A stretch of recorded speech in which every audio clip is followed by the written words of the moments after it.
بسم اللہ الرحمن الرحیم۔ آج ہمارا موضوع ہے پولیٹیکل سسٹم آف اسلام، اسلام کا سیاسی نظام۔ جب ہم اسلام سے پہلے کی حکومتوں پر نگاہ دوڑاتے ہیں تو ان میں ایک بات مشترک نظر آتی ہے، مطلق العنان شخصی بادشاہی۔ مصر، چین، فارس، ہندوستان، پورے عرب پر جس حصے پر نظر ڈالے تو جابر بادشاہ نظر آتے ہیں، موروثی حکمرانی، انسانوں کی قسمت کے فیصلے کرتے نظر آئیں گے۔ اسلام نے اس صورتحال کو یکسر بدل کر دنیا کو الہامی قوانین کی روشنی میں جمہور کی مرضی کے مطابق شورائی نظام کی بنیاد پر حکومت قائم کرنے کی تلقین اور کامیاب عملی کوششیں کی۔ لہذا اسلام میں سیاست کا مفہوم نگرانی، ضروریات و حوائج مہیا کرنے کے ہے۔ اصطلاح میں سیاست القوم سے مراد قوم کی ضروریات مہیا کرنے، انہیں مصائب سے بچانے اور ان کی نفع منفعت کامرانی کے لیے تدابیر اختیار کرنا۔ شریعت کی نظر میں قوم کی دینی اور اخروی بلائی، اچائی، سعادت کے لیے جدوجہد اور مفید وسائل اختیار کرنا سیاست کہلاتا ہے۔ حدیث میں ہے کہ انبیاء کرام کی سیاست، بنی اسرائیل کی سیاست وہاں کے انبیاء کیا کرتے تھے۔ قرآن ہمیں بتاتا ہے کہ بہت سے انبیاء نے بذات خود، جیسا کہ داؤد علیہ السلام، سلیمان علیہ السلام، انہوں نے بذات خود سلطنت اور حکومت کے امور میں حصہ لیا ہے۔ یوسف علیہ السلام، داؤد علیہ السلام، سلیمان علیہ السلام اور بہت سارے انبیاء نے ظالم اور غیر فطری حکومتوں کی مخالفت کی ہے، علم و حکمت کی تعلیم کے ذریعے عوام اور حکومتوں کی اصلاح کا کام کیا ہے، جیسا کہ موسیٰ علیہ السلام۔ موسیٰ علیہ السلام کو حکم ہوا کہ جاؤ فرعون کے پاس، اس نے اللہ کے احکام سے بغاوت کی ہے۔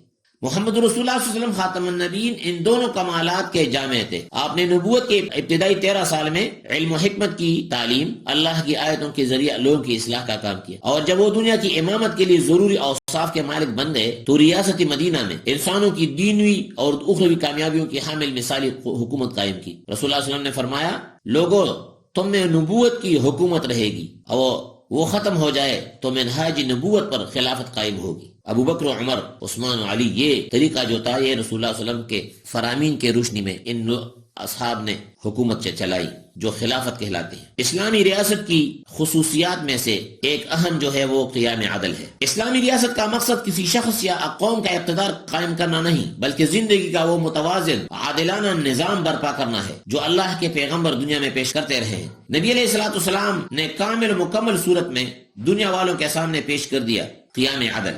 اللہ نے فرمایا کہ بلا شبہ ہم نے اپنے پیغمبروں کو روشن ہدایات دے کر بھیجا اور ان کے ساتھ کتابیں اور میزان اتاری تاکہ لوگ انصاف پر قائم ہوں۔ احکام الہی کے مطابق لوگوں میں عدل و انصاف کا قیام اسلامی ریاست کے اولین مقاصد میں سے ہے۔ قیام عدل دوسرا اہم خصوصیت اسلامی ریاست کا سربراہ ہے۔ اسلامی ریاست کا سربراہ ڈکٹیٹر، شہنشاہ یا کسی مخصوص پارٹی کا نمائندہ نہیں، بلکہ بہترین صلاحیتیں رکھنے والا شخص ہے جسے مسلمان مشورے سے اپنے امور کا ولی بناتے ہیں۔ اور سورۃ بقرہ میں طالوت کے قصے میں سربراہ کے لیے 2 شرائطیں بتائی گئی۔ اللہ نے اسے بہترین علمی اور جسمانی صلاحیتوں سے نوازا ہے۔ طالوت کے قصے میں اللہ نے فرمایا کہ اور اللہ نے اسے بہترین علمی اور جسمانی صلاحیتوں سے نوازا ہے۔ اس طریقے سے اللہ نے فرمایا، بے شک تم میں سے اللہ کے ہاں زیادہ معزز شخص وہ ہے جو پرہیزگار ہو۔ ان آیات مبارک کی روشنی میں ہم کہہ سکتے ہیں کہ مسلمانوں کا امیر بہترین علمی بدنی قوتوں کا مالک ہونے کے ساتھ ساتھ تقوی امامت کا پیکر ہونا چاہیے، جس پر قوم کو اعتماد ہو،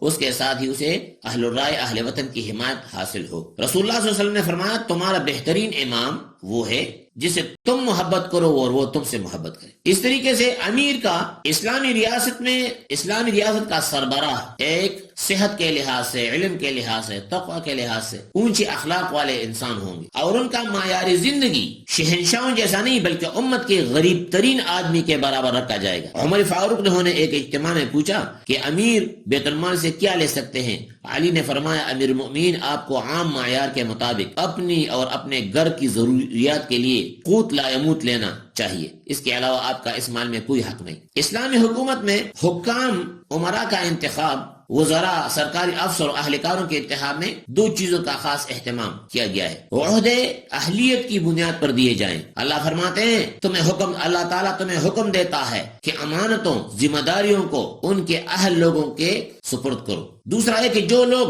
خود عہدے کی خواہش رکھیں انہیں عہدہ نہ دیا جائے۔ چوتھا ہے مجلس شورا۔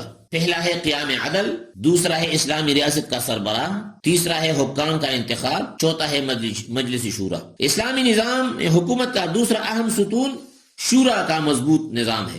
عمر فاروق رحمہ کا ارشاد ہے کہ مشورے کے بغیر خلافت کی کوئی حیثیت نہیں. اس لیے جس طرح مسلمانوں پر امیر کی اطاعت لازمی ہے، اس طرح امیر کے لیے مجلس شورا کے فیصلوں کی پابندی ضروری ہے.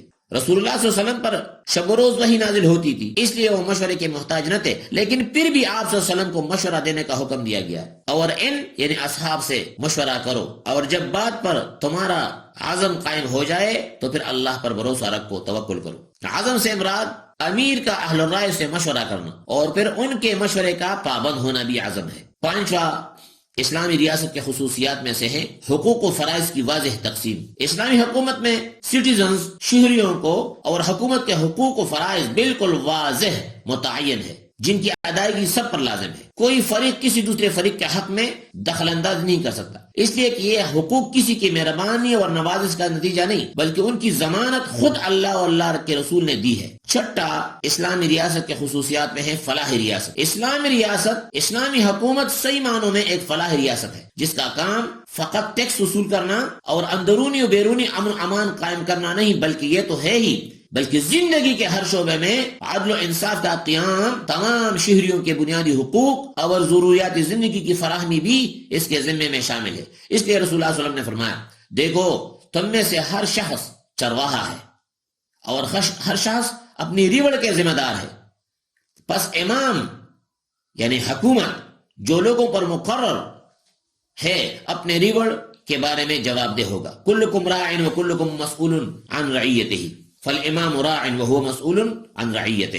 مملکت کے غریب و نادار، یتیم، معاشی دوڑ میں پیچھے رہ جانے والے لوگوں کی سرپرستی اسلامی حکومت کا لازمی فریضہ ہے. اس سلسلے میں زکوٰۃ صدقات کی شکل میں دولت مندوں سے دولت حاصل کر کے حاجت مندوں کی ضروریات پوری کرنا رسول اللہ صلی اللہ علیہ وسلم کا ارشاد ہے. دولت مندوں سے خذ من اغنیائہم وترد الی فقرائہم، دولت مندوں سے روپیہ لیا جائے، غریبوں کو لوٹا دیا جائے. اس لحاظ سے ہم کہہ سکتے ہیں کہ اسلامی نظام حکومت ہی وہ فطری حکومت ہے جو اللہ تعالیٰ کے واضح احکام کی روشنی میں انسانوں کی دنیاوی اخروی سعادتوں، بلائیوں، اچائیوں کی ضامن ہے.